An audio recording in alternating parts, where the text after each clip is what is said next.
ओम नमः श्रीदेव्य। ओम नमः श्रीदेव्य। ओम नमः श्रीदेव्य। मंगलम भगवान वीरो मंगलम गौतम मुनि मंगलम कुंद कुंदात्यो जैन धर्मोस्तु मंगलम सर्वमंगल मांगल्यम सर्वकल्याणकारकम प्रधानम सर्वधर्माणां जैनं जयतु शासनम जैनं जयतु शासनम वंदितो सर्वसिद्धे धूमचलमणोवंगदिं पत्ते उच्चामि समय पाहुड़ मृणमो सुध केवलीभणिदम्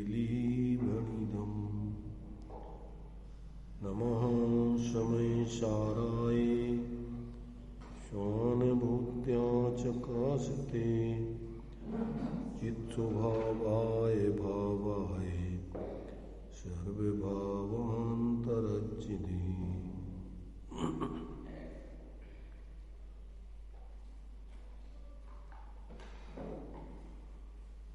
समय सार जी गाथा 74 आचार्य अमृतचंद देव की आत्मख्याति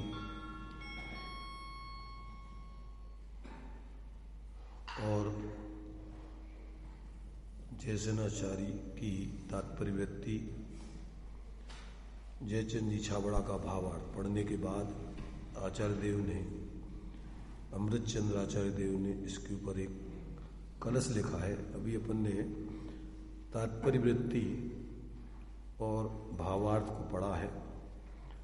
अभी कलश उसके ऊपर जो दिया है उसको पढ़ते हैं, बाद में तात्पर्यवृत्ति भी दी है।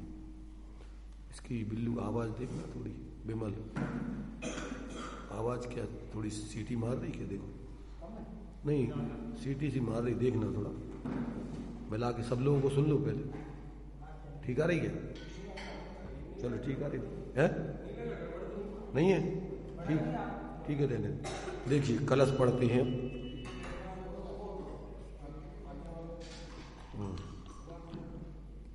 तो यहाँ पर देखिए कलश 48वां है 165 पेज पर। इत्येवं वीरज्य संप्रति पर द्रव्यान्निर्वृत्तिं पराम्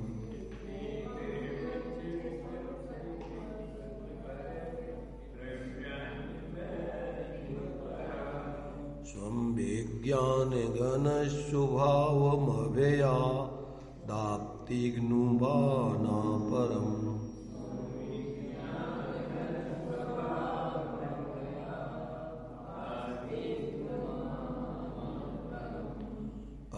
अज्ञानोत्थित कर्तृकर्म कलनात् क्लेशान्निर्वृत्तः परम्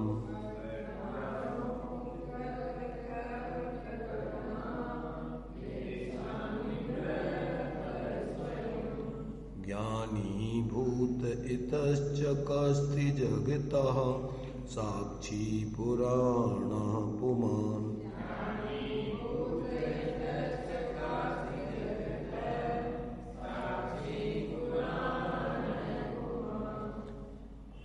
अब इसी अर्थ का कलश रूप तथा आगे के कथन का सूचक काव्य कहते हैं। इति एवं इस प्रकार पूर्व कथित विधान से संप्रति अर्थात अधुना या तत्काल ही परद्रव्यात् परद्रव्य से परम निर्वृत्तिम विरच्य उत्कृष्ट यानी सर्व प्रकार से निर्वृत्ति करके विज्ञान घन स्वभावम परम स्वम अभयात अस्तिग्नुवानः विज्ञान घन स्वभाव रूप केवल अपने पर निर्भरता से आरूढ़ होता हुआ अर्थात अपना आश्रय करता हुआ अपने को निसंकतया आस्तिक भाव से स्थिर करता हुआ अज्ञानोत्थित कर्तृकर्म कलनात् क्लेशात् अज्ञान से उत्पन्न हुई कर्ता कर्म की प्रवृत्ति के अभ्यास से उत्पन्न क्लेशों से निवृत्त रहित होता हुआ स्वयं ज्ञानी भूता स्वयं ज्ञान स्वरूप होता हुआ जगतः साक्षी जगत का साक्षी यानी ज्ञाता दृष्टा पुराणापमान पुराण पुरुष यानी अनादि काल से जो आत्मा इति चकास्ती अब यहां से प्रकाशमान होता है। कथा अपनी चली थी कि आश्रमों का और ज्ञान का समकाल है। क्या माने आश्रमों का ज्ञान होने का और आश्रमों की निवृत्ति का काल एक ही काल कैसे है, इस बात को यहाँ प्रश्न किया गया था। तो उसका समाधान आचार्य देव ने 74वीं गाथा में दिया था कि जब ये जीव जो आश्रव हैं वे जीव के साथ निबद्ध हैं, अध्रुव हैं, अनित्य हैं, असरण हैं, दुखरूप हैं और दुखी जिनका फल है, ऐसा जानकर जब उनसे निवृत्त होता है तो अब उसमें आगे टीका में खुलासा किया था कि जब ये क्या करता है कि जब अनादि काल से जो जीव का और कर्म का ऐसा जो बंधन चला आया था, ऐसे आश्रमों का जब जीव का भेद विज्ञान होते ही तत्काल ही जिसमें से कर्म विपाक शिथिल हो गया, जब जीव के लक्षण और आश्रमों के लक्षण से इन सभी को पृथक जान लेता है तो कर्म विपाक शिथिल हो करके और ऐसा वह आत्मा जिसमें बादल का समूह की रचना खंडित हो गई है। माने जैसे सूर्य के ऊपर बादल आ जाए, सूर्य नहीं दिखता था और बिल्कुल सूर्य आवृत था, तो अब उस सूर्य का जो थोड़ा प्रकाश निकल रहा था, उस प्रकाश लक्षण से जब अंदर की तरफ जब ये इसका झुकाव होता है तो वो बादल जो है क्या होते हैं, तितर बितर होने लगते हैं। तो उन बादलों का जो विस्तार है वो खंडित हो गया है, ऐसी दिशा के विस्तार की भांति। माने जो आकाश का स्वच्छ पना है वो प्रकट हो जाता है, अमर्याद जिसका विस्तार है, ऐसा खुला आकाश चारों तरफ बिल्कुल स्वच्छ विद्यमान है। ऐसी आत्मा जो है अपने उस चैतन्य स्वभाव से क्या है, सहज ही विराजमान है, परंतु ये अनादि काल के कर्म बंध के कारण और जीव विकारी परिणामों से और संयोग रूप शरीर आदि और कर्म के उदय से होने वाले राग आदि, इन सब में और जानने वाला ज्ञान आदि, इनमें जब एकत्व बुद्धि करके जीव जी रहा था, उसका भेद विज्ञान नहीं था, तब तक तो क्या है, ये भ्रम से जी रहा था। माने अपने लिए रागादिक से शरीरादिक से ज्ञान स्वरूप आत्मा को भिन्न नहीं जान रहा था। और जिस समय ज्ञान लक्षण से लक्षित करके अपने को इसने अंदर ग्रहण किया तो फिर उसी समय से क्या हुआ कि सहज रूप से विकास को प्राप्त चित्त शक्ति से ज्यों ज्यों विज्ञान घन स्वभाव होता जाता है, त्यों त्यों क्या होता है, आश्रमों से निवृत्त होता जाता है। और ज्यों ज्यों आश्रमों से निवृत्त होता जाता है त्यों त्यों विज्ञान घन होता जाता है। उतना उतना विज्ञान घन होता है जितना जितना सम्यक प्रकार से आश्रमों से निवृत्त होता है, और जितना जितना आश्रमों से निवृत्त होता है जितना जितना सम्यक प्रकार से विज्ञान घन होता है। इस प्रकार ज्ञान और आश्रमों की निवृत्ति का जो एक समकालपना था, उसी बात को इस कलश में स्पष्ट किया है। जब ये अपन ने गाथा और टीका में पढ़ा था तो यहाँ इस कलश में क्या कहा, इस प्रकार पूर्व कथित विधान से माने भेद विज्ञान के बल से तत्काल ही परद्रव्यों से उत्कृष्ट यानी सर्व प्रकार से निवृत्ति करके विज्ञान घन स्वभाव रूप केवल अपने पर निर्भरता से, अब आत्मा अब ये कर्म आदि शरीर आदि के आश्रित न होते हुए और अपने ज्ञान आत्मा के आश्रित ज्ञान को निर्भरता से धारण करते हुए, अपनी परिणति को अपने स्वरूप में निर्भरता से ग्रहण करते हुए, उसमें आरूढ़ होता हुआ, अपना आश्रय करता हुआ, अर्थात अपने को निसंकतया आस्तिक भाव से उसमें स्थिर होता हुआ अज्ञान से उत्पन्न हुई जो कर्ता कर्म की प्रवृत्ति के अभ्यास से उत्पन्न जो क्लेश, आकुलता, दुख, उन सब दुखों से निवृत्त होता हुआ स्वयं ज्ञान घन स्वरूप होता हुआ और जगत का साक्षी माने अब सबका ज्ञाता दृष्टा। अब ये अपने को रागादिक रूप, शरीरादिक रूप नहीं मानते हुए और अपने स्वभाव में स्थिर होता हुआ ऐसा अतीन्द्रिय आनंद को प्राप्त करता हुआ क्लेशों से, आकुलता के माने जो आश्रव भावों की आकुलता थी उससे क्रम से रहित होता हुआ अब अंदर में अपने अतीन्द्रिय आनंद रूप परिणत होता हुआ। और यहाँ ज्ञान स्वरूप उसको ज्ञान स्वरूप कह रहे, माने अपने स्वभाव की स्थिरता रूप होता हुआ अब जगत का साक्षी रहते हुए अब ये आत्मा क्या हुआ, अब प्रकाशमान हो गया ज्ञान में। अपने लिए आज तक ये आत्मा अपने ज्ञान में क्या हो रहा था, अनुभव में नहीं आ रहा था। अभी तक तो रागादिक शरीरादिक रूप ही अपने को जान मान रहा था। अब क्या हो गया इसको, अब इसको भेद विज्ञान से आत्मज्ञान हो गया और आत्मज्ञान होकर अब अपने को क्या जान रहा है, ज्ञाता मात्र जानते हुए अंदर में अतीन्द्रिय आनंद को भोगते हुए अब जितना जितना विज्ञान घन होता जाता है उतना उतना क्रम से गुणस्थान प्रमाण आश्रमों से, कसायों से, आकुलताओं से रहित होता हुआ और ये जीव अपने सहज स्वभाव को प्राप्त करता जाता है। तो अंदर में तो आत्मा क्या है, आत्मा का स्वरूप जैसे सूर्य अंदर में तो पूर्ण प्रकाशमान है, परंतु बादलों के आवरण आ जाने से बाहर में उसका प्रकाश आंशिक रूप से प्रकट हो रहा था। और साथ में मान लीजिए उसमें जो और भी उसके ऊपर कभी कभी क्या होता है कि जैसे रंग बिरंगी किरणें निकलने लगती, तो पानी वगैरह गिर रहा हो तो वो किरणें उसमें से निकलती हैं तो भी फिर कैसा दिखता है, वो सब रंग बिरंगे सब चीजें दिखाई देने लगती। ऐसे ही कर्म के उदय में जुड़ता हुआ शरीर आदि रूप परिणमित होता, माने उसको अपने रूप अनुभव करता हुआ निरंतर ये मोह राग देश आदि भावों से अपने लिए अंदर से ज्ञान स्वरूप अनुभव नहीं कर रहा था। अब यहां से उसने अपने ज्ञान लक्षण से लक्षित करके और अपने स्वरूप को ग्रहण करके अब अपना स्वरूप उसके अंदर में प्रकट होता जा रहा है और बाहर में आश्रमों से क्रम से निवृत्ति होती जा रही, माने भावाश्रव, द्रव्याश्रव, इन सबसे क्रम से निवृत्ति होती जा रही।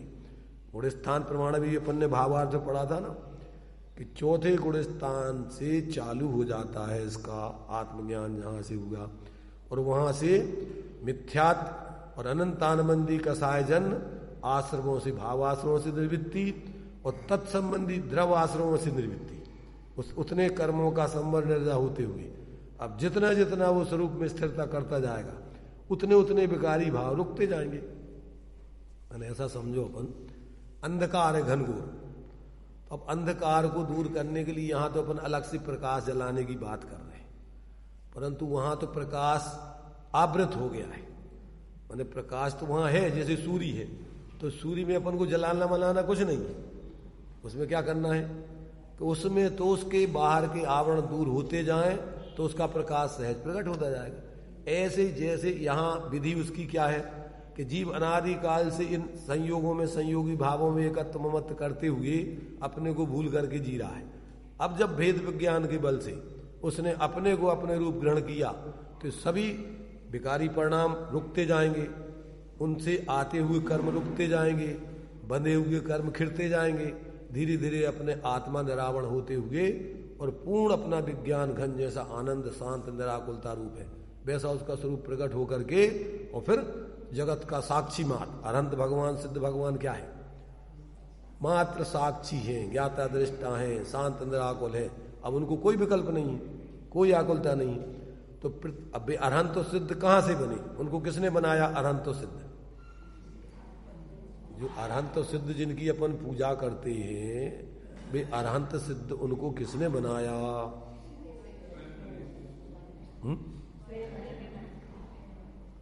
मैंने वो अपने स्वभाव से ही उसको अपने स्वभाव में स्थिर होकर के ही अपनी शक्ति की व्यक्ति करके उस परमात्मा दशा को प्राप्त हुए।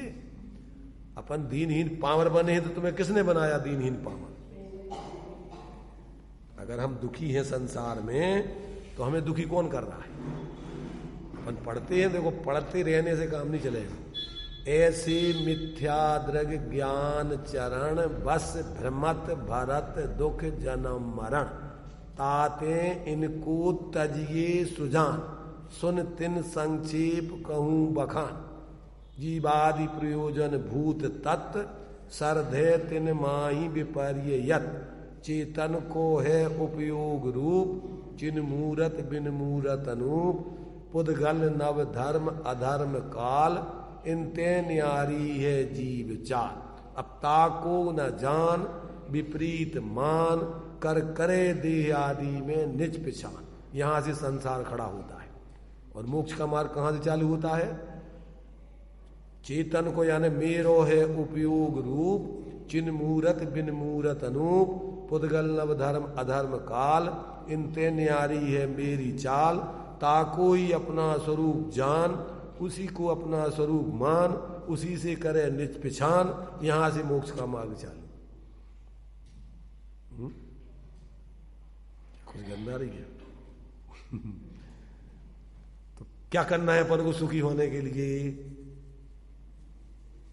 वेद विज्ञान। क्या करना है? किससे वेद विज्ञान करना है? वेद विज्ञान किससे करना है? किसको करना है? कहां करना है?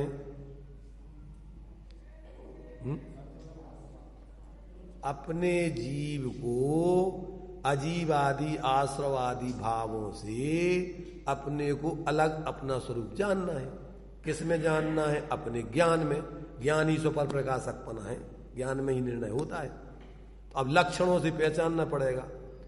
जीव का लक्षण है उपयोग, जानना, देखना, और आश्रमों का लक्षण है क्रोधादि भाव, रागादि भाव। रागादि प्रगट जी दुख दें अब तिन्हीं को सेवत गिनच्चें। शरीर आदि से, ये शरीर आदि अचेतन है, राग आदि आश्रव है और ज्ञान स्वरूप आत्मा उससे भिन्न है। तो अब किसको? ज्ञान में ही करना है, ज्ञान से ही करना है। और कोई कौन करेगा? अपन को शास्त्र, देव शास्त्र, गुरु ये बता रहे हैं, ज्ञानी समझा रहे हैं कि तुम जानपना जिसमें चल रहा है, ज्ञान का आत्मा से तादात्म्य संबंध है और क्रोधादि का संयोग संबंध है। ये क्रोधादि उत्पन्न होते नष्ट होते, क्रोधादि शाश्वत नहीं है। ये तो कर्म के उदय में जुड़ने से होते हैं और उदय खत्म होने पर वो बदलते जाते हैं। अपन ने अभी भेद 5 उसके रूप समझे कि कैसे हैं, संयुक्त हैं, ये आत्मा रूप नहीं है। कैसे हैं ये आत्मा से संयुक्त हैं। और ये कैसे हैं? ये बद्ध घातक स्वभाव वाले हैं। आत्मा का स्वभाव और इनका स्वभाव अलग है, इनका स्वभाव भिन्न है, विरुद्ध। आत्मा अपना जो है माने इस विरुद्ध स्वभाव, ये अपने विरुद्ध स्वभाव वाले हैं और इनसे आत्मा का स्वभाव का घात होता है आश्रव आदि से। और आत्मा अबद्ध रूप है और ये वास्तव में अपने एक रूप स्वभाव वाला है। और ये क्या है? लाख और पीपल का दृष्टांत दिया था। पेड़ में जैसे वो लाख पैदा हो जाती है तो वो उसका स्वभाव घात करती है, उसको नष्ट करती पेड़ को। ऐसे ही विकारी परिणाम अपने आत्मा के स्वभाव को नाश करने, उसके अभाव करने, उसके घात करके पैदा होते। तो इनसे विरुद्ध स्वभाव है आत्मा से। वृक्ष जैसे वृक्ष से विरुद्ध स्वभाव लाख है, वो पैदा होती उसी में। ऐसे ये आत्मा के विकारी परिणाम कर्म के उदय में जुड़ करके और विकारी परिणाम पैदा हो जाते हैं। जैसे पानी में काई पैदा हो जाती है, तो काई कैसे पैदा होती है? पानी जब गंदगी का अवलंबन करके करता है तो उसमें काई पैदा हो जाती। पानी बिना गंदगी के अवलंबन के काई पैदा नहीं हो सकती। पानी अपने आप में काई पैदा नहीं करता और गंदगी में अकेली काई पैदा नहीं होती। कर्म में राग देश नहीं होती और आत्मा के स्वभाव में राग देश नहीं। जब कर्म के उदय में जुड़ता है तो ये बीच में पर्याय में इसकी गंदगी पैदा हो जाती। क्षणिक समझ में आ रहा है? ये जो पानी में काई होती है वो काई क्या है? वो काई पानी की ही मल तुम्हारे से गंदगी के निमित्त से मलिन दशा है वो उसकी। अगर वो पानी का अवलंबन, पानी उस गंदगी का अवलंबन नहीं लेवे, धूल मिट्टी आदि जो भी वहां पर उस पानी में आते हैं, तो वो काई पैदा नहीं होती। ऐसे जो कर्म अनादिकाल से जो कर्म का उदय आ रहा है जीव जब उसका अवलंबन लेता है और अपने स्वरूप को भूलता है तो मोह करता है, राग करता है, द्वेष करता है। अब ये यहां से अपन को संधि भेद करना है, भेद विज्ञान यहां से, कि जो ये क्या है, ये काई के अंदर देखो, इस काई को अलग करके देखो तो अंदर से स्वच्छ पानी भरा हुआ है। ऐसी मलिन स्वभाव के अंदर देखो तो अपना ज्ञाता स्वभाव, चेतन स्वभाव नित्य विद्यमान है। उसी में अपन भेद विज्ञान करना है कि ये विकारी परिणाम आते जाते हैं और अंदर में जानपना अपना निरंतर है। कभी क्रोध आता है, कभी मान आता है, कभी माया आती है। तो ये कैसे हैं? ये जो है मृगी के वेग की तरह है।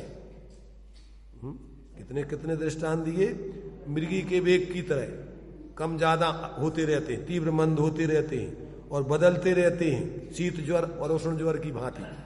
क्रोध से मान, मान से माया, लोभ, ये सब कसाएं बदलती रहती हैं, एक रूप नहीं रहती हैं। और आत्मा ज्ञान, ज्ञान स्वरूप आत्मा एक रूप रहता है, सदा जानना जानना जानना जानना जानना। इन क्रोधादिक को भी जानता है, ये क्रोधादिक आते हैं जाते हैं और जानना अपना निरंतर बना रहता है। तभी वो जानता है कि अभी हमें गुस्सा आ रहा था, अभी हमें बहुत गुस्सा आ रहा था, अब हमें गुस्सा कम हो गया। कौन जान रहा है? तो पहले भी था जानने वाला कि नहीं था वो, और अभी भी है कि नहीं, दोनों को जानने वाला, वो अपना अस्तित्व है।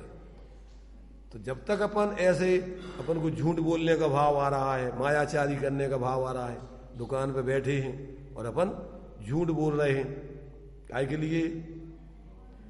माल आया कितनी कीमत का, बता रहे हैं कितनी कीमत, अपन समझ रहे हैं कि नहीं कि अपन इसको मायाचारी करके झूठ बोल रहे हैं। इस माया देखो, आना जाना पाप का उदय होता, ग्राहक लेगा ही नहीं, चला जाएगा। और इस मायाचारी के परिणाम से त्रियंच गति में जाके त्रियंच बनोगे। माया त्रयज्ञो से आश्रव बंध निरंतर हो रहा है। ये चीजें तो तई, और पुण्य पाप को ऐसी व्यवस्था बनती है। तुम सोच रहे हो कि मायाचारी करने से पैसा आता है, मायाचारी से नहीं आता है। तुमने जो पूर्व में पुण्य किया था, उस पुण्य के उदय में व्यवस्था बनती है। अगर पाप का उदय हो तो कोई ग्राहक तुम्हारा माल खरीदे ना, पता पड़ जाएगा कि व्यक्ति झूठ बोलता है तो तुम्हारे यहाँ ग्राहक ही नहीं आएगा। पता नहीं पड़ता उसको कि सही बोल रहा है कि झूठ, क्योंकि सभी चोर ही चोर हैं, सभी झूठ बोलते हैं ज्यादातर। तो बहुत बिरले जीव हैं कि जो ईमानदारी से धंधा करते हैं, इसलिए उनको पता नहीं पड़ पाता कि ये लोग झूठ। अपन चोर बाजार होता है, तुमने देखा कभी? बड़े बड़े शहरों में चोर बाजार भी होता है। वहां सब चोरी का ही माल बिकता है, बेईमानी का ही माल बिकता है सब।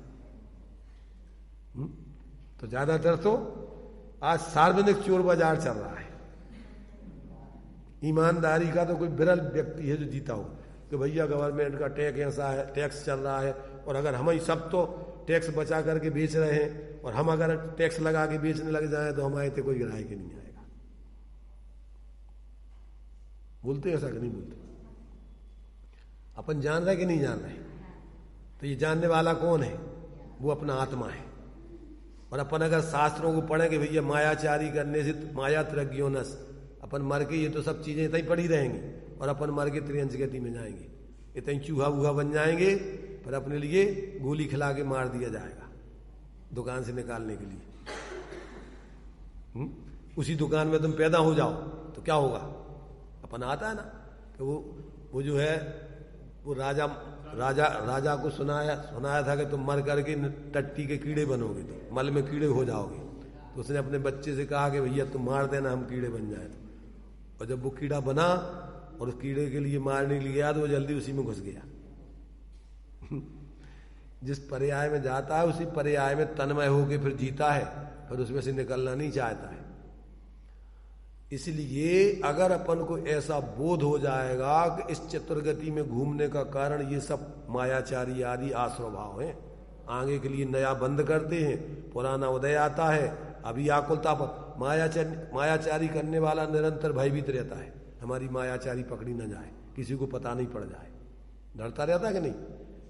टैक्स चुराने वाला भी, इनकम टैक्स का ऑफिसर आता है, फौरन दुकान मुकान बंद करके तो उधर भागते हैं। क्यों डर रहा? तो उधर भी भयभीत रहता है यहाँ, और आगे मायाचारी का परिणाम त्रियंच गति का बंद, और फिर वहां भी दुर्गति का पात्र होता है। तो ये आश्रव दुखकार घनेरे बोलने से अकेला काम नहीं चलेगा। ये आश्रय ही हमें दुख का कारण है।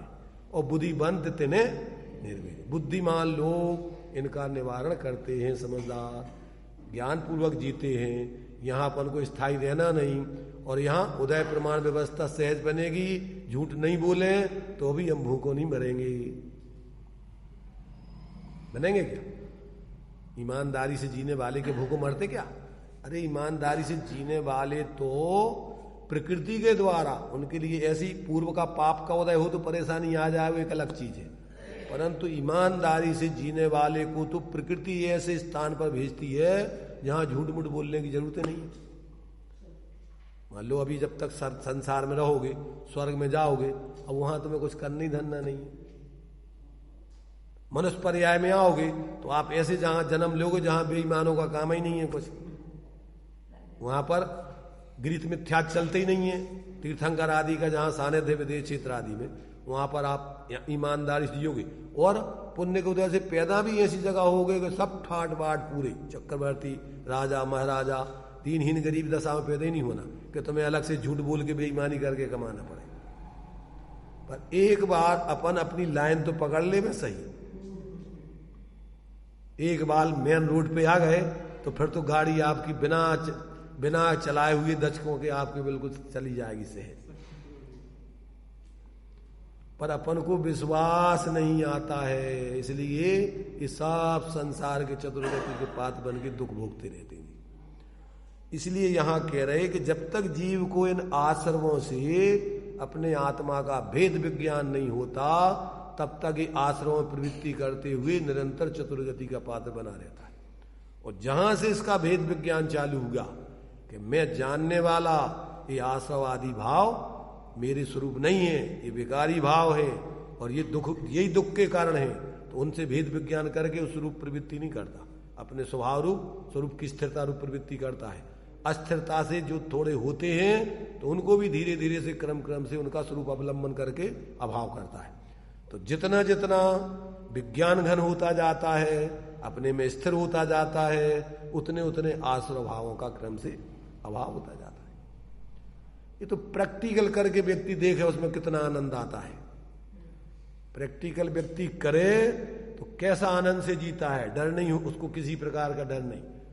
सत्यवादी व्यक्ति निर्भय होता है, वो किसी से डरता नहीं है, जो सत्य का जीवन जीता है। और असत्य वाला, झूठ वाला, बेईमान हमेशा भयभीत रहता है। इसलिए यहां अपन को ये कह रहे हैं कि जिस समय से जीव को ये पूर्व कथित माने लक्षण से भेद विज्ञान करके और जैसे अपने स्वरूप को ग्रहण कर लेता है, वहीं से अपने विज्ञान घन स्वरूप को प्राप्त करता हुआ अतीन्द्रिय आनंद को भोगता हुआ और बाहर से इन कसायों से रहित होता हुआ क्रम से एक दिन परम आनंद की दशा को पा लेता है। तो ये उसी बात को कि पूर्व कथित विधान से अधुना ही यानी तत्काल परद्रव्य से उत्कृष्ट प्रकार से निवृत्ति करके माने भेद विज्ञान करके विज्ञान घन स्वभाव रूप केवल अपने पर निर्भरता से आरूढ़ होता हुआ, माने अपने को अपने रूप अपने से ग्रहण करता हुआ, अपना आश्रय करता हुआ, अपने में निस्संक स्थिर होता हुआ, फिर क्या अज्ञान से उत्पन्न हुई कर्ता कर्म की प्रवृत्ति के अभ्यास से मनुष्य में जो प्रवर्तन करके उस अनादिकाल से जो उत्पन्न क्लेश माने आकुलता, दुख, 24 घंटे परेशानी, उससे क्रमशः निर्वृत्त होता हुआ स्वयं विज्ञान घन होता हुआ जगत का साक्षी ज्ञाता दृष्टा ही पुराण पुरुष माने अनादिकालीन पुराना आत्मा कोई नया नहीं है। पुराण पुरुष माने पुराणों में जिसके गीत गाए गए हैं, चैडाला में अपन पढ़ते हैं, दास भ्रमण की है बहु कथा, ये पुराण पुरुष की बात चल रही है। यही पुराना पुरुष है, इससे पुराना पुरुष कोई नहीं है दुनिया में। आत्मा कब से है? अपन लोग में कहते भैया हम बहुत पुराने हैं, 100 साल के हो गए, 75 के हो गए, तो ये तो पर्याय की बात है, सही, इस मनुष्य पर्याय की। पर अपन शरीर है, मनुष्य पर्याय है कि जीव है?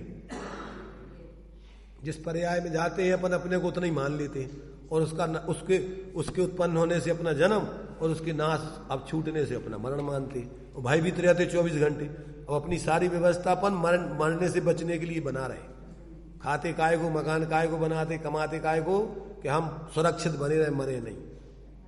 बचे रहोगे कि नहीं? आज तो जो जितना ज्यादा खा पी रहा है उतनी ज्यादा बीमारियों से ग्रसित है। आज खाने के रोग हैं, बीमारी भूख के रोग नहीं है। भूखे व्यक्तियों को रोग नहीं होते ज्यादा, मजदूर लोग देखो आप।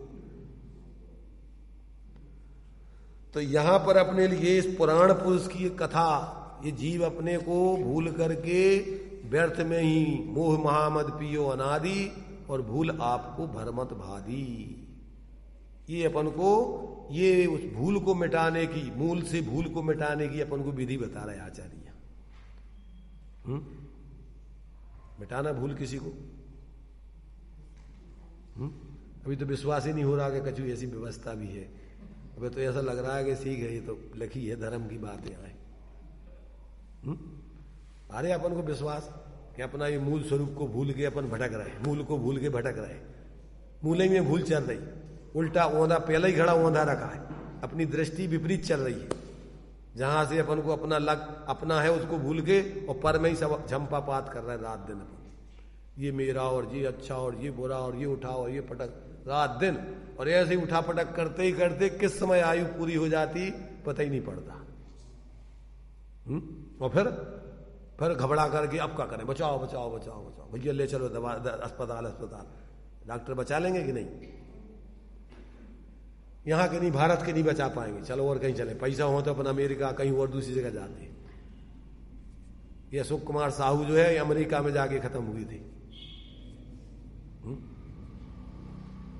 जो क्षेत्रों पर भोजन फ्री उनने चालू करवा करके सब जगह, जहां जहां जिस समय उनका ऑपरेशन होना था अमेरिका में, तो उस समय शिखर जी में उनकी तरफ से फ्री भोजन, पूरा जो भी यात्री है उनके लिए फ्री भोजन की उनकी तरफ से घोषणा होना थी। तो उन्होंने उस दिन को रोक दिया था ऑपरेशन के लिए, भैया हमारा इसका पूरे उद्घाटन हो जाने दो, इसके बाद अगर कोई ठिकाना नहीं, आयु पूरी हो जाएगी तो कम से कम हमारे सामने हमने ये तो ठीक है, हमारा एक कार्य हो गया, निश्चल हो जाएंगे। और उसी ऑपरेशन में वो चले गए। फिर वहीं कहीं चले जाओ, जब तक आयु है तब तक कोई मार नहीं सकता। आयु कर्म से जीता है और आयु कर्म के अभाव में पर्याय से पर्यांतर होता है, और कोई दुनिया की ताकत उसको जन्म बचाने और मारने का कारण नहीं है। जब तक इसका ज्ञान नहीं होगा, ये सारा संयोग अपन को यहां कर्म के आश्रित चल रहा है। जब अपने स्वरूप के आश्रित अपन जीवन जिएंगे तो इन संयोगों से अपन भयभीत नहीं होंगे, तो संयोगी भावों से पृथक होकर के अपना अतीन्द्रिय आनंद भोगेंगे। तो यहां से अपन को ये इस पुराण पुरुष का जहां से ज्ञान लक्षण से लक्षित अपने ज्ञान में स्वाश्रय की दशा प्रकट होती है, पराश्रय की वृत्ति छूटती है, वहीं से जीवन में इसके स्वाधीनता का आनंद, स्वतंत्रता का आनंद। जैसे अपना देश स्वतंत्र हो गया था ना, तो कैसे हुआ था? असंयोग आंदोलन, विदेशियों का संयोग करना अपन ने चालू किया। ऐसे ही रागादिक भाव विदेशी है, इनका असंयोग करना चालू करेंगे तो ही वहां से अपनी स्वाधीन दशा प्रकट होगी। जब तक अपन इनका संयोग करते रहेंगे, इनके गुलाम बने रहेंगे। तो इसी बात को देखो, ये आचार्य अमृत चंद देव की तरफ से अपन ने आत्मख्याति और कलश के माध्यम से जयचंद जी छाबड़ा के भावार्थ से अपन ने समझ लिया कि जब से भेद विज्ञान होता है तो जितना जितना विज्ञान घन उतना उतना आश्रमों से निर्मित। क्यों? कि मोक्ष मार्ग में गुणस्थान प्रमाण, मार्ग में मंजिल तत्काल नहीं आती, क्रम क्रम से मंजिल नजदीक होती जाती है। तो जितना जितना अपन स्वाश्रय की वृत्ति चलते जाएंगे, उतना उतना अपना स्वरूप अपनी परिणति में नजदीक होता जाएगा, उसमें स्थिर होता जाएगा। और जिस दिन अपनी परिणति पूर्ण पराश्रय को छोड़ के पूर्ण स्वाश्रित हो जाएगी, उसी क्षण माने 13वें गुणस्थान तक अभी योगों के आश्रित है, अभी चंचलता पराश्रय की युक्ति चल रही, अभी तुम्हारा मोक्ष नहीं हुआ। और जिस क्षण तुम्हारे 13वें गुणस्थान के अंत में योगों की प्रवृत्ति का, आश्रय भावों का वहां से पूरा भाव होगा, उसी क्षण जहां से तुम्हारी अयोग दशा प्रकट हुई और तत्काल जीव फिर इस संसार की दशा को छोड़ के अपनी पूर्ण स्वास्थ्य सिद्ध दशा में आकर के लोक के अग्रभाग में जाके शाश्वत काल के लिए, अनंत काल तक के लिए फिर ज्ञान स्वरूपी त्रिविध कर्मल वर्जित सिद्ध महंता ते हैं निकल अमल परमात्म भोगे सर्म अनंता। सर्म सर्म सर्म माने अनंत सुख। अभी अपन जब अपने पद के विपरीत कार्य करते हैं तो लोग कहते तुम्हें बिल्कुल शर्म नहीं आती क्या? शर्म माने तुम्हें कुछ अपने आत्मा की कोई शांति नहीं मिलती, तो ऐसे तुम बेकार के काम कर रहे पागलपन के सब। मतलब शर्म माने क्या? शर्म माने आत्मिक सुख। तुम्हें बिल्कुल भी सुख नहीं मिल रहा तो तुम्हें ऐसे पागलपन के कामों में लग रहे। अनंतानंदी कसाय के उदय में विपरीत विपरीत कार्य करता है व्यक्ति मिथ्यात्व के उदय में। और जब अंदर में अगर अपना शर्म आने लगे, अपने आत्मा का इंद्रिय आनंद मिलने लगे, तो फिर ऐसे काम वो अनर्गल कार्य करते नहीं है। तो इसमें अपने लिए इस तात्पर्य वृत्ति में भी देखो इन्होंने जो खुलासा किया है, इसको भी अपन पढ़ लेते हैं आज, क्योंकि ये गाथा अपनी जो है अपन ने बहुत दिनों से इसके बारे में चर्चा की है, क्योंकि सारा खेल इसी में चल रहा है। आश्रमों में जीव उल्ट अटका हुआ है कैसे कैसे, और उसको अगर अपन ने समझ लिया और समझ करके उससे भेद विज्ञान कर लिया तो समझ लो कि बेड़ा पार हो गया। तो देखिए, अब जिस काल में स्वासंवेदन ज्ञान है उसी काल में राग आदि आश्रमों से निवृत्ति है। इस प्रकार दोनों का समकाल्पना दिखाते हैं। ये जो क्रोधादि आश्रव भाव जीव के साथ निबद्ध है, संबद्ध है, औपाधिक भाव है।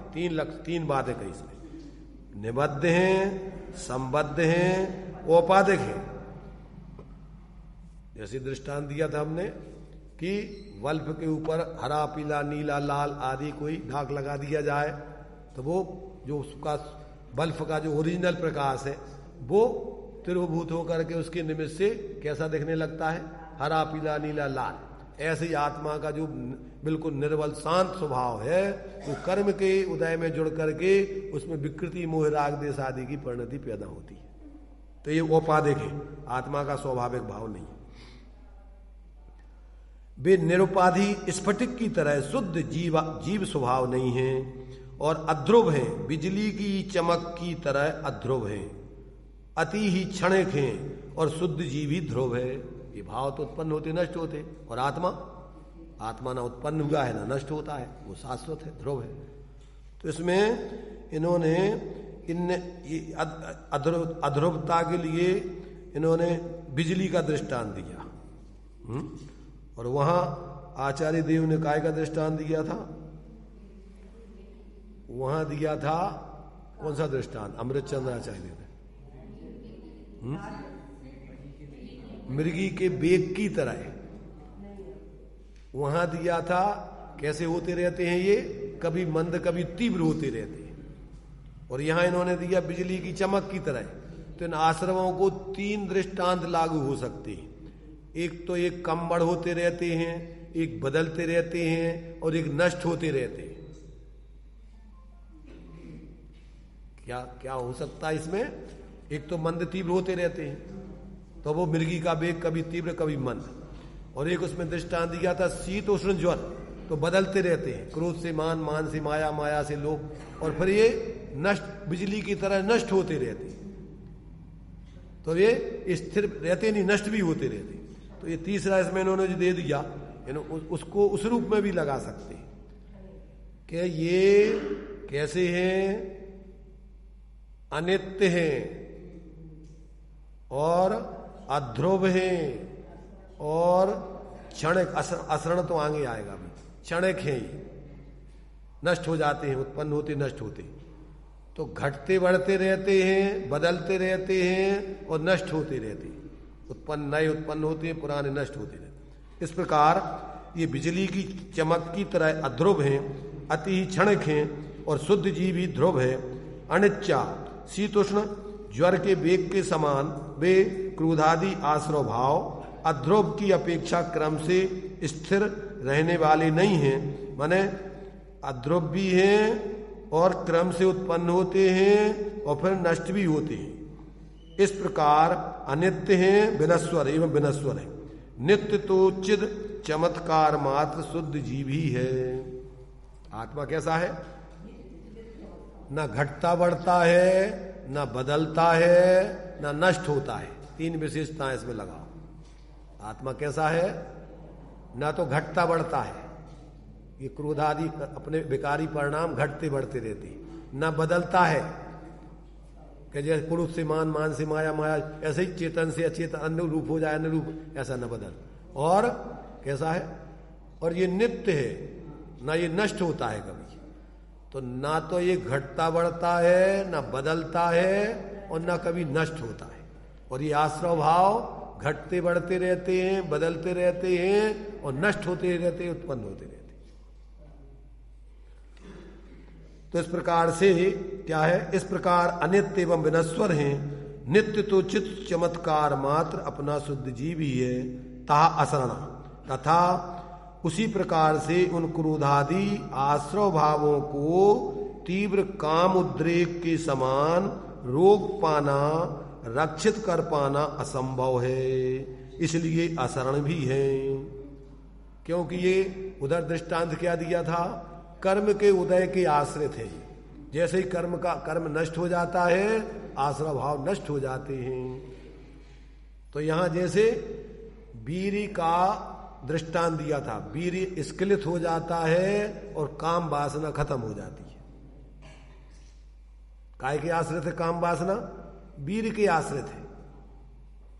ऐसे ये आश्रव भाव काय के आश्रित है, कर्म के उदय के आश्रित है, ये स्वाश्रित नहीं है, इसलिए असरण है। दृष्टांत आचार्यों ने दिए कि जिसमें आपको ध्यान में रहे। जीवन में तुम्हारी भेद विज्ञान भी करना है। उसमें अपन दोपहर के प्रवचन में पढ़ रहा है, उसमें जीव अजीव के भेद विज्ञान में। तो एक कसाय के उदय से होने वाली जो परिस्थिति और शरीर की क्रिया निमित्त नैमित्तिक संबंध से, वो जीव का स्वरूप नहीं है। उसमें जीव अपना अहंकार उसको अपनी मानता है। हो तो रही है वो कर्म के उदय में। कौन सी, जितनी कसाएं हैं उसका कर्ता जीव नहीं है। मिथ्यात् कर्म का उदय नष्ट हो जाए, चारित्र मोह का कर्म नष्ट हो जाए, क्या आत्मा क्रोध कर सकता है, मान कर सकता है, मायाचारी कर सकता है, मिथ्यात् कर सकता है? अगर पानी अग्नि का अवलंबन नहीं लेवे तो गर्म हो सकता है, हवा का अवलंबन नहीं लेवे, पत्थर का नहीं लेवे तो चंचल हो सकता है क्या? तो वो पराश्रित है, विकारी परिणाम, स्वाश्रित नहीं है। और जीव मानता है कि इसका कर्ता मैं हूं। जीव में होते हैं वो बात अलग है। सर्वथा जब जीव इसको पर का कर्ता मान लेता है, पर्याय में उसका खुद कर्ता नहीं बनता, तो उस निश्चयाभासी को निषेध करने के लिए उसका कर्ता जीव को कहते हैं। समझना उसको। और जब ये अपना स्वभाव मान लेता है तो कहते नहीं, ये कर्म के उदय से होने वाले इनका कर्ता कर्म है, इसका कर्ता तू नहीं है। अगर तू करता हो तो जीव करता हो तो शाश्वत रहने चाहिए भाव, अरहंत सिद्धों में भी होने चाहिए। तो ये अपन को समझना विवक्षा है कि रागादिक विकारी परिणामों का कर्ता ये कर्म का फल है। कर्म का फल है, ये कर्म के उदय में होते हैं, ये कर्म का कार्य है, ये आत्मा का कार्य नहीं है। देखो, विकारी परिणामों को कर्म का कर्ता और कर्म का कार्य दो रूप में है। उनको दो तरफ खड़े किए उनको। एक कर्म बंध के कारण भी है और कर्म उदय के कार्य भी है। तो कर्म फल चेतना भी है और कर्म चेतना भी है। आ रहा समझ में कि नहीं? उदय ही है नहीं, ये विकारी परिणाम कर्म के उदय का कार्य है और कर्म बंध का कारण है। दो तरफ से कर्म से जुड़े हुए हैं, ये आत्मा से नहीं जुड़े हुए हैं। इनका संबंध आत्मा से नहीं है। भूत हो रहा है आत्मा में, पर ये कैसे हैं कि कर्मकृत हैं और कर्म के कारण है, इसलिए आत्मा का स्वरूप नहीं है। तो ऐसे जितने भी विकारी परिणाम होते हैं वे कर्म के उदय में होते हैं। तो जितने कसाय के भाव होते हैं वे सब कर्म के उदय में होते हैं। अगर कर्म का नाश हो जाए तो जीव कसाय के भाव नहीं कर सकता। कर्म कराता है नहीं, ये ध्यान रखना। जीव जब स्वयं अपने को भूल के कर्म के उदय में जुड़ता है तब होते हैं, इसलिए वो जीव का स्वरूप नहीं है। वो कर्म के उदय पूर्वक होते हैं, इसलिए वो उसको कर्मकृत कह रहे हैं। पर जीव स्वयं करता है इसलिए उसको जीवकृत भी कहते हैं। जब स्वच्छंदाचारी जीव हो जाए और उसको कर्म को ही उसका कर्ता मान ले तो फिर अब तुम पराधीन हो गए, तुम उसको दूर दूर नहीं कर सकते। तो वो जीव ने स्वयं किए, इसलिए जीव की पर्याय में हुए तो पर्यार्थिक नय से, अशुद्ध निश्चय नय से उसका कर्ता जीव है। द्रव्य संग्रह पढ़ी हो जिनने तो जीव के कर्तृत्व का स्वरूप बताया 3 प्रकार से। पुग्गल कम्मादीनम कत्ता व्यवहार दो दुने चय दो चेदन कम्माणादा शुद्ध नया शुद्ध भावाणम। जीव किसका करता है? निमित्त रूप में जो कर्मों को बंध होते हैं, जीव के विकारी परिणामों से होते हैं, इसलिए उसको जीव इन पुद्गल कर्मों का अपने आप में जीव ज्ञानावरण आदि कर्म रूप परिणमित नहीं होते। कर्म कौन कराता है? जीव के विकारी परिणाम उसमें निमित्त है, इसलिए जीव उसका व्यवहार से करता है निमित्त रूप में। इसलिए क्या कहा? पुग्गल कम्मादीनम कत्ता व्यवहार दो। कौन सा व्यवहार? कौन सा व्यवहार? असद्भूत व्यवहार। और कौन सा असद्भूत? अनौपचारिक असद्भूत, एक क्षेत्रावगाही संबंध। और मकान दुकान का करता, हमने मकान बनाया, अपना योग उपयोग उसमें जुड़ा, पर वे अपने से पृथक है। वास्तव में तो अपनी कल्पनाएं करते रहे, मकान ऐसा बन जाए ऐसा बन जाए, बनाने वाले मिस्त्री आदि है। तो उसको भी अपन, चूंकि उससे अपना संबंध है भावों का, स्वामित्व पना कर्तृत्व पना उसमें अपना जुड़ा है, इसलिए उसका कर्ता भी उपचरित असद्भूत व्यवहार नय से उनको भी जीव का स्वामी कहा जाएगा। अभी लोक में तो जो ही उपचरित असद्भूत व्यवहार ही चल रहा पूरा, ये मकान मेरा है, परिवार मेरा है, कुटुंब मेरा, घर मेरा, देश मेरा, सिंगोली मेरी, जाति मेरी, बहुत दूर का मिथ्या चल रहा है। देखो कहना उपचार है, लोक व्यवहार अगर ये नई व्यवस्था बनाओगे तो लोक में आप जी नहीं पाओगे, पशु बन जाओगे। और अगर उसमें एकत्व बुद्धि कर लोगे, तात्विक दृष्टि से मान लोगे, तो मिथ्यात्व का नाश नहीं होगा। व्यवहार को व्यवहार समझना कोई मिथ्यात्व नहीं है, और व्यवहार में जीना ये नैतिकता है, पाप बंध का कारण नहीं है, पुण्य बंध होता है। और फिर इससे अनर्गल जियोगे तो इससे पाप बंध का कारण होगा। अपनी मर्यादा में जियोगे तो बंध तो कारण होता, पर आपको भेद विज्ञान करके कि भैया अपने लिए जो कुछ अपनी व्यवहार में सीमा है, अपना जिस पे स्वामित्व है, और उसी को अपन अपना जान के उसका उपयोग करें, तो आपको तीव्र का बंध नहीं होगा। वो किसी चीज की चीज उठा लो और किसी को उपयोग करो तो ये क्या होगा? ये तीव्र कसा है, अनंतानबंदी। राज विरुद्ध, लोक विरुद्ध, धर्म विरुद्ध कार्य करना, ये अनंतानबंदी में होते, मिथ्यात्व के साथ अनंत संसार का कारण है। देखो शास्त्रों में इतने वैज्ञानिक तरीके से सारी बातें बताई हैं, और अपन इनको नहीं समझे, भ्रमित हो जाएं, या तो सर्वथा निश्चयाभासी बन जाएं, या व्यवहाराभास सर्वथा इसी में एकत्व ममत करके इसी में लगे रहें। दो ही तरफ से गए। जब तक अपन यहां रह रहे तब तक ये व्यवहार की सावधानी भी यथायुग समझना, और अंदर में तत्व का, इसलिए इसी समय सार में दिया है, 12वीं गाथा की टीका में आचार्य अमृतचंद देव ने दिया है कि यदि क्या चाहते हो, जिन मत का प्रवर्तन चाहते हो और अपना कल्याण चाहते हो, तो तत्व और तीर्थ दोनों को मत छोड़ो। पढ़ा था क्या अपन ने? नहीं, भूल गए? याद है? एक बार याद कर लो फिर से। ऐसा नहीं समझना कि अपन कहीं इधर उधर से अपन कहीं चर्चा कर रहे हैं। 12 गाथा की टीका में एक गाथा दी है, जय जिणमय पवज्जम।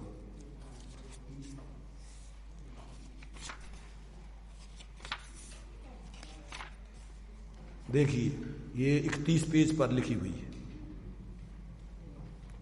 मिल गई?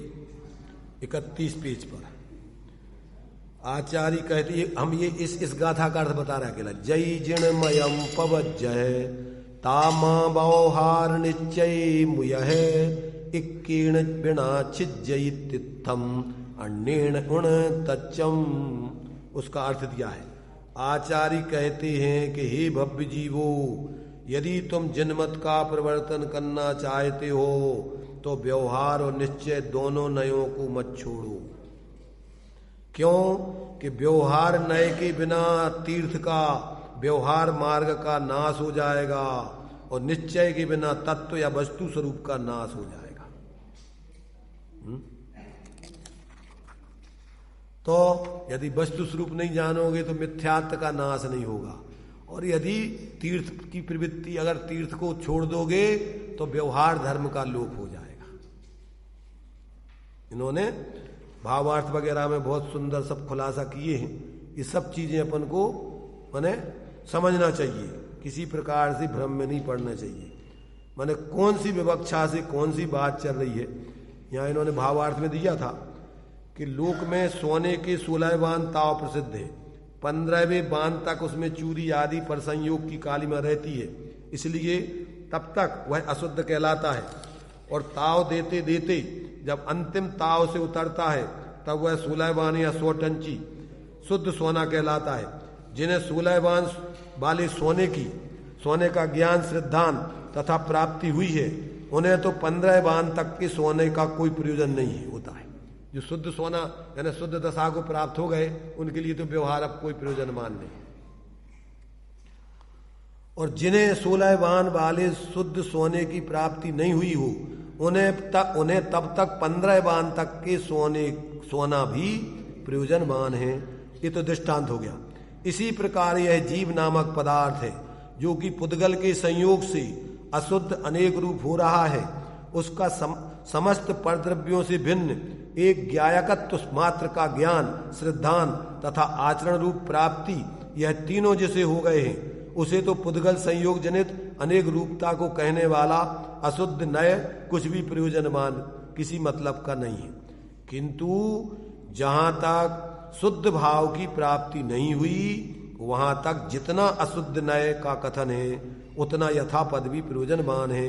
जहां तक यथार्थ ज्ञान श्रद्धान की प्राप्ति रूप सम्यक दर्शन की प्राप्ति नहीं हुई हो, वहां तक तो जिनसे यथार्थ उपदेश मिलता है, ऐसे जिन वचनों को सुनना, धारण करना तथा जिन वचनों को कहने वाले श्री गुरुओं की भक्ति करना, जिन बिंब के दर्शन इत्यादि व्यवहार मार्ग में परिवर्तन होना प्रयोजनमान है। और जिन्हें श्रद्धान ज्ञान तो हुआ है किंतु साक्षात चारित्र यानी प्राप्ति नहीं हुई है, उन्हें पूर्व कथित कार्य पर द्रव्य का अवलंबन छोड़ने रूप अणुव्रत महाव्रत का ग्रहण, समिति गुप्ती, पंच परमेष्टि का ध्यान रूप परिवर्तन तथा उसी प्रकार परिवर्तन करने वालों की संगति एवं विशेष जानने के लिए शास्त्रों का अभ्यास करना इत्यादि व्यवहार मार्ग में स्वयं परिवर्तन करना और दूसरों को परिवर्तन कराना, ऐसे व्यवहार नय का उपदेश अंगीकार करना प्रयोजनमान है। व्यवहार नय को कथनचित असत्यार्थ कहा गया है, किंतु यदि कोई उसे सर्वथा सत्यार्थ जानकर छोड़ दे तो वह सोपयोग रूप व्यवहार को छोड़ देगा और उसे शुद्धोपयोग की साक्षात प्राप्ति तो हुई नहीं है। इसलिए उल्टा असोपयोग में आकर भ्रष्ट होकर चाहे जैसे स्वेच्छा रूप प्रवृत्ति करेगा तो वह नरगातिक गति तथा परंपरा से निगूढ़ को प्राप्त होके संसार में ही भ्रमण करेगा। इसलिए शुद्ध नय का विषय जो साक्षात शुद्ध आत्मा है, उसकी प्राप्ति जब तक ना हुई हो तब तक व्यवहार भी प्रयोजनमान है। ऐसा स्यादवाद मत में श्री गुरुओं का उपदेश जानना।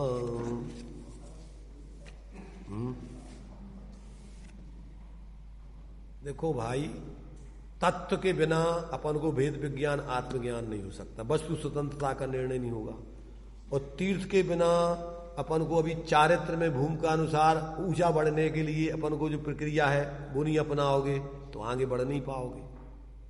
गुण स्थान प्रमाण कहाँ कहाँ कौन सा व्यवहार आपको उपयोगी है व्यवहार में अवलंबन के लिए, पाप से बचने के लिए, तो उसके लिए उसको अपन को ज्ञान होना चाहिए।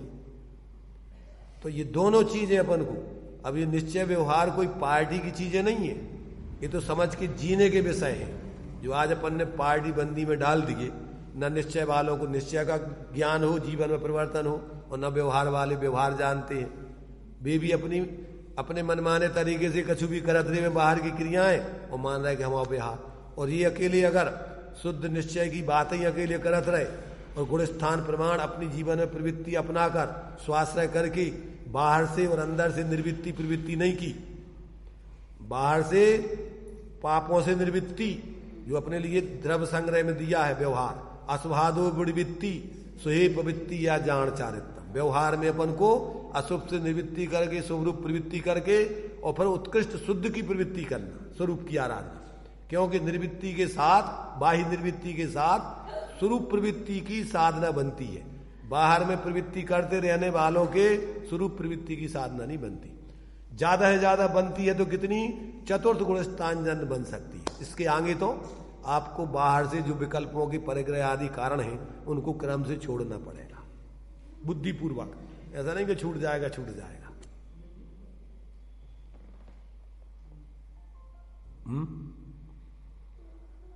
अब क्या है, गाड़ी जगह जगह अटकने की स्थिति में बनती है क्योंकि वो रास्ता आदमी भूल रहे हैं, इधर का उधर उधर का उधर, इसलिए उसका पूरा खुलासा करना पड़ता है।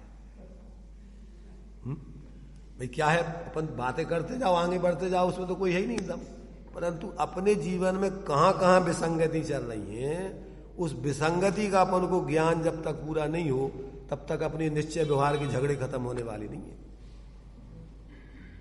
नया झगड़ा खड़ा हुआ है निश्चय व्यवहार का, और निश्चय व्यवहार तो झगड़े मिटाने के लिए है। आचार्यों ने वस्तु स्वरूप समझने के लिए निश्चय व्यवहार था, और आज अपन ने निश्चय व्यवहार को पार्टी बना करके आपस में लड़ झगड़ रहे।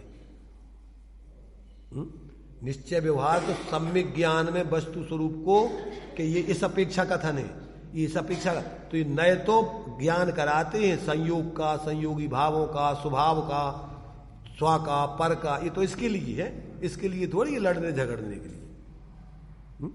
भाई अपन बोलते हैं कि जैसे घी का घड़ा, तो घी का घड़ा निश्चय से है कि व्यवहार से?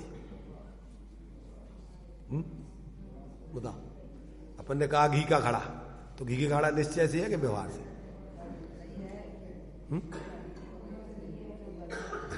अब अपन को अब यही नहीं समझ में आएगी। अरे भाई देखो, अब अपन कहोगे घी का घड़ा, तो अपन पूछे कि घी का घड़ा होता है, तुमने कभी देखा घी का घड़ा? पर अपेक्षा उसका प्रयोजन क्या है? जिस घड़े में घी रखा हुआ है तो उस घड़े को उसके संयोग, घी के संयोग के कारण उपचार से, असद्भुत व्यवहार से घी का घड़ा कहा जाता है। पर वास्तव में घड़ा तो घी का नहीं होता, मिट्टी का, पीतल का, तांबे का, सोने का, चांदी का, जिसका हो उसका होता है। ऐसे ही आत्मा को एक इंद्री, दो इंद्री, मनुष्य, त्रयन, नार की होता है क्या? जिन शरीरों में आत्मा रहता है तो अपन आत्मा को मनुष्य, त्रयंश, देव, नार की एक इंद्री, दो इंद्री कहते हैं। पर आत्मा कौन सा नए का कथन है ये? आत्मा का ये अनौपचारिक असद्भुत व्यवहार का कथन है। जिन शरीरों में आत्मा रह रहा है तो उपचार से आत्मा को भी उस शरीर का शरीर रूप कह रहे हैं अपन। वास्तव में तो आत्मा तो चेतन स्वरूप है, उपयोग रूप है। आत्मा तो कभी शरीर रूप होता नहीं, हुआ नहीं। और क्रोधी आत्मा, मानी आत्मा, मायाचारी आत्मा, लोभी आत्मा, तो ये कौन से नए का कथन है? अब ये नहीं समझो तो अब ये सब झगड़ा तुम आओ लड़ते रहो बाहर में, और धर्म फरम तो होना नहीं है, और तीव्र कसाय करके दुर्गति के पात्र बनना है। मानवता भी खत्म। जो एक दूसरे मनुष्य को आत्मीयता से प्रेम करते, आपस में अच्छा बोलते हैं, वो आपस में एक दूसरे से बोलना चालना भी बंद, एक दूसरे से मिलना जुलना भी बंद। ये तो महातीव्र कसाय, अनंतानंदी कसाय है, जहां अपन सम्यक दृष्टि को प्रेम भाव सब जीवों से, और यदि अपन अपने जात भाइयों से, परस्पर अपनी समाज में ही अपन एक दूसरे के प्रति दुष्टता का व्यवहार करें, ये कौन सा धर्म होगा? ये काय का झगड़ा है? ये तुम्हारी मूर्खता का झगड़ा है। इस शास्त्रों का, धर्म का झगड़ा नहीं है। किसका झगड़ा है? ये तुम्हारे नेताओं का कराया हुआ झगड़ा है, ये वस्तु स्वरूप का झगड़ा नहीं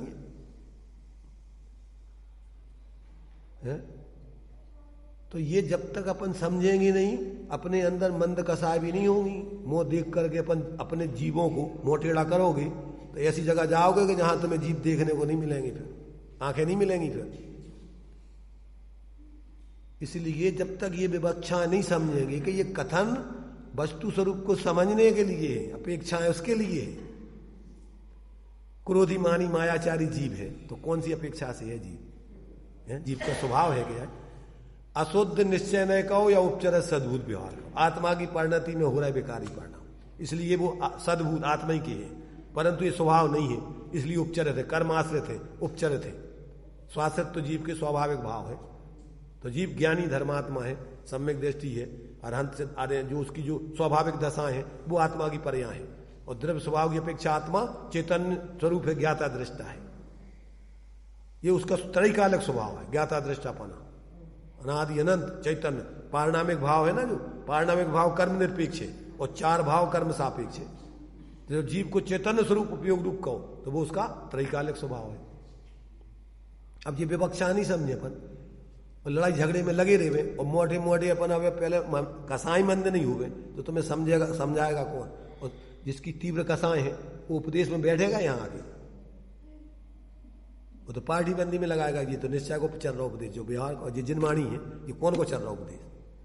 चाहे तुम पढ़ो थे बैठ के, चाहे थे बैठ के पढ़ो, ये तो जिनवाणी समझने, चाहे वो मंदिर में बैठ के पढ़ो, चाहे मंदिर में बैठ के पढ़ो। क्या करना है? समझना तो अपनी मूर्ता तोड़ना है। मूर्ता तो नहीं तोड़ो, और मंदिर के नाम पे, मूर्तियों के नाम पे, और नई मूर्ता है, घृत मिथ्यात खड़ा कर लो। 6 के बारे में घृत मिथ्यात है, देव गुरु धर्म आप तागम पदार्थ, इनके संबंध में एकांत विपरीत विनय संशय अज्ञान, ये सब घृत नया मिथ्यात ग्रहण किया जैन कुल में आकर के। अब अपन अकेले बोलते जाएं और जो जिस मत के हैं उस मत का पोषण करते जाएं तो और उनका घृत मिथ्यात का पोषण कर रहे हैं अपन। निश्चय वाले निश्चय की बातें करते जाएं, व्यवहार को नहीं समझाएं, और व्यवहार वाले व्यवहार की मूर्ता में फंसाते जाएं और तत्व की बात नहीं करें, तो दो ही क्या करेंगे? आभासी बने रहेंगे और तीव्र कसा में पड़े रहेंगे, लड़ते झगड़ते रहेंगे। इसलिए भैया समझो, ये जिनवाणी किसी के घर की नहीं, भगवान की वाणी है। और ये आपको सारे विवक्षाएं खोल के अपने अंदर की मूर्ताओं को समझाती है। अपना दर्पण, अपने ज्ञान में अपने मुंह को दिखाती है। दर्पण देख ले, मुखड़ा देख ले दर्पण में। ये आगम के दर्पण में, जनागम में अपने मुख को देखो कि अपन कहाँ चल रहे हैं। गीत मिथ्यात्व में पड़े कि अपन बस धर्म कर रहे हैं। ये दर्पण है, देव शास्त्र गुरु दर्पण है, ऐना है, तुम्हारा मुंह दिखा रहे, तुम्हें तुम्हारा स्वरूप बता रहे। इस दर्पण में तुम्हें क्या दिखता है? दर्पण में तुम्हें चेहरा दिखा था। अब थूतरे में गंदगी छवि है तो दिखे कि नहीं दर्पण में? तो अब अगर अपना चेहरा माने अपना उपयोग गिरित मिथ्यात्व में पड़ा हुआ है और ये बता रही जिनवाणी, तो अपन को लगे अरे ये तो गलत गड़बड़ है, ये तो हमारी गलती बता रहे। तुम्हारे चेहरे पे जब गंदगी छवि है तो दर्पण में देखोगे स्वच्छ तो दिखेगी कि नहीं दिखेगी? तो ऐसे जिनवाणी को देखोगे, समझोगे तो तुम्हें अपनी गलती समझ में आना चाहिए कि जिनवाणी गलत है या बोलने वाला गलत है या वो दर्पण खराब है, उसको फोड़ दो, उसको हटाओ यहां से। कौन सा दर्पण ले आओ? ऐसा दर्पण ले आओ कि जिसमें अपने हिसाब से दिखे वो। अभी अपन कभी कभी क्या होता है, फोटो खिंचवाने जाते हैं तो भैया हमारी अच्छी फोटो खींच दो। अब वो फोटो वालों कहेंगे तुम्हें अपनी खिंचाऊंगे कि अच्छी खिंचाऊंगे? अब तुम काने हो और तुम्हारी अच्छी खींच के हम 2 आंखों वाली खींच दे तो तुम्हारी हुई है कि वो के कौन की हुई है? तो तुम जागाओ कि हमारी फोटो खींच दो। अब वो क्या कहते हैं, हमारी अच्छी फोटो खींच दो। तो वो कहे भैया हम तुम्हारी अच्छी कहाँ से खींचे? तुम काले कलूटे हो तो काली आएगी वो तो, और अगर काने हो तो कानी आएगी। तो तुम ऐसे तुम यहाँ कहो कि भैया तुम अच्छे, हम अच्छे से बोलो। तो अच्छे से भैया हम, ये तो जो अच्छा ही बोल रहा है ना, जैसे वस्तु का स्वरूप है वैसे ही बोलना अच्छा है कि तुम्हारे हिसाब से बोल दे वैसे अच्छा कहलाएगा। इसलिए यदि अपन इनको शांति से समझे अपने जीवन में, वास्तव में इतनी सहजता आ जाएगी, इतनी सारी मूर्ताएं जो अपनी जो पकड़े हटाग्रह दुराग्रह हैं सब ढीले पड़ जाएंगे। अपन किसी की नहीं सुनेंगे। भगवान जिनेंद्र की वाणी को छोड़ के अपन किसी की अला कह रहा नथु खेरा किसी की नहीं सुनेंगे। जितने ये बीच में ये एजेंट होते ना, ये एजेंट सब गड़बड़ी कर देते बीच में। अच्छे एजेंट होते हैं उन एजेंटों की सुनो। और जो ज्यादातर तो आजकल क्या करते हैं, वे 2 ही तरफ से घूसखोरी करते रहते हैं। इसलिए अपन को जो ऐसे नकली लोग हैं उसमें अपन को सजग रह करके असलियत, अपन को असली माल भगवान से डायरेक्ट जो आ रहा है उस माल को अपन खरीदें। और ओरिजिनल एजेंट की जो अपन को जितनी मजदूरी है वो देना उचित है। अपन को जब मेहनत कर रहा है तो उसके लिए यथायोग अपन उसकी जो भी सही आदमी है तो उसका संयोग करें कि भैया ठीक है, तुम्हारे जीवन के लिए जो व्यवस्था है वो शांति से तुम, वो तो अब जी रहे हो तो जरूरत तो व्यवस्था हो। इसलिए ये सारी चीजें जब अपन वास्तव में ईमानदारी से कल्याण करना चाहेंगे तो ईमानदार देव सास गुरु और उनके मार्ग पर चलने वालों की संगति करेंगे। यदवा तदवा लोगों की जो बीच में जो डिस्टर्ब करती हैं और जो लोगों को भ्रमित करती हैं, और कोई भी धर्म आपस में द्वेष कराना, लड़ाई झगड़ा कराना तो कोई पसंद कर ही नहीं सकता। धर्म कैसा धर्म होगा ये बताओ? कैसे धर्म हो सकता है? वो जीवों को आपस में लड़ाए, एक दूसरे के बीच बैर विरोध पैदा कराए, पक्षपात पैदा कराए, वो कैसा धर्म हो सकता है? इसलिए ये अपन को जब तक तत्व का ज्ञान माने निश्चय व्यवहार से वस्तु स्वरूप का ज्ञान नहीं होगा, तब तक अपने जीवन में जैसे तैसे तो मनुष्य पर्याय अपन को महाभाग्य से मिली, और इसमें अपन इन पचड़ों में पड़ गए अगर संप्रदायवाद में, व्यक्तिवाद में, तो समझ लेना कि वास्तव में फिर पुण्य भी नहीं बंधेगा। जितने पुण्य कमा के अपन आए हैं मनुष्य पर्याय में, जो अपन श्रीमद जी ने लिखा कि बहु पुण्य पुंज प्रसंग से शुभ देह मानव का मिला, तो भी अरे भाव चक्र का फेरा ना एक कभी टला। सुख प्राप्ति हेतु प्रयत्न करते सुख जाता दूर है, और तू क्यों भयंकर भाव मरण प्रवाह में चकचूर है। लक्ष्मी, अधिकार, परिवार इनमें लगे हुए हैं बढ़ाने में, तो इनमें का बढ़ गो तुम? लक्ष्मी बढ़ी, अधिकार बढ़ा, परिवार बढ़ गया, कुटुंब बढ़ गया, तो वृद्धि कुछ नहीं मानी, इसमें आत्मा को का बढ़ गो? अरे संसार का बढ़ना, नरदेह की, ये तो तुम्हारा संसार बढ़ रहा है, नरदेह की यह हार है। क्या एक क्षण तो इसको जरा इसका विवेक विचार है, क्या थोड़ा सोच तो ये जो है, अब इसमें अपन को कैसे कैसे जीव, इसमें इन्होंने 7 तत्वों की आगे सिद्धि की है। इसमें इस पीठिका में इन्होंने अभी जो अपन ने द्रव्य संग्रह में पढ़ा था ना कि भैया इसमें तुमने जो है इसकी पीठिका में तुमने कहा था कि इसमें जो है 7 पाप पुण्य पाप आदि 7 पदार्थों का इसमें व्याख्यान किया जाएगा। तो इसमें तो तुमने व्याख्यान किया ही नहीं है, इसमें तो तुम जीव अजीव और ज्ञानी अज्ञानी की बातें कर रहे हो, 7 तत्वों के प्रयोजन की सिद्धि तो कर ही नहीं रहे। तो कहती नहीं, इसमें प्रयोजन की सिद्धि होती है। तो वो भी इस टीका में उन्होंने बहुत बढ़िया खुलासा किया है सब कि अगर तुमने 7 तत्व नहीं माने, 9 पदार्थ नहीं माने, तो तुम्हारा प्रयोजन ही सिद्ध नहीं हो सकता है। ये भी बहुत बढ़िया तरीके से आगे खुलासा करते हैं। तो अभी टाइम से बंधे हुए हैं अपन, एक अंदर का समय उससे बंधे हुए, एक बाहर का समय उससे बंधे। निश्चय व्यवहार दोनों का ध्यान रखना है। तो अंदर के समय से बंध के चलेंगे और बाहर भी समय को ध्यान में रखते हुए चलेंगे।